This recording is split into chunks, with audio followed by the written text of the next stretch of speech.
I cannot believe.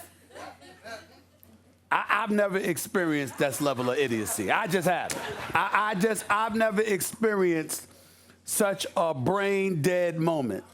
That gentleman has to know time. He has to know score. He has to know situation. When you get an offensive rebound, by the way, here's what we can't deny.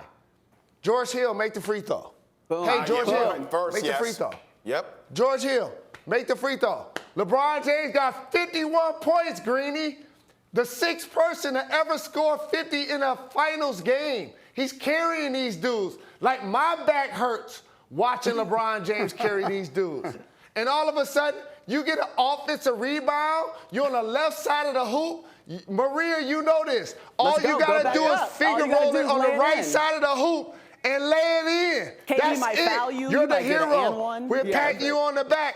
And like Joel Embiid said, was he on the Henny? Was it a lifestyle decision? Was he not concentrated? Was he not thinking? All I know is at that point of the game, you got to be focused. You got to be disciplined. J.R. Smith, he lost it for a second.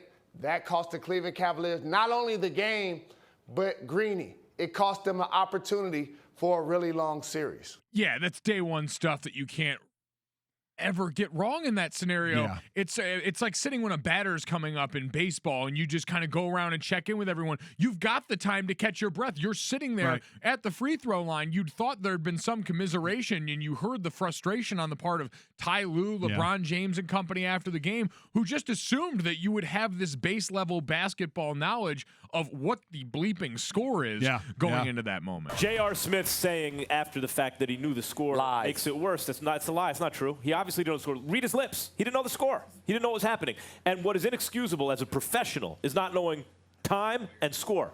How much time you got left? What's the score of the game? As a professional, you must know that. I'm telling you, J.R. Smith confused everybody last night. This announcer's asking, ¿Qué pasa?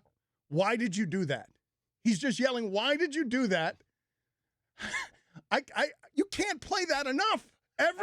J.R. Smith was not the only one confused. It's like his confusion was allergic. We all had an allergic reaction to it. I'm telling you, I thought he was fast breaking in the other direction. I'm like, am I sleepy? Is it late? Well, I think there's something to it because Steph Curry was confused watching JR, which gives credence to your he was chasing him down the court playing defense. This is what I'm telling you. If you really want to surprise the opponent with your game plan, do something like that somebody's told it. They do all this preparation. Nobody was prepared for that. It's the biggest mistake since the Chris Webber timeout back against, with Michigan and whatnot. Look, man, he at least at worst should have called timeout in this situation and given them a chance for a real shot to win the game. This is the NBA Finals. You get a rebound at the end of the game, you have to know the possession and the score, and you have to be locked in. I don't know where he was at the time. His teammates should be mad at him. I've seen a lot of memes of guys slapping teammates in the back of the head. They should have all slapped him in the back of the head. That's a bonehead play. You have to be locked in a game like that when there's so much at stake. There's no excuse for that.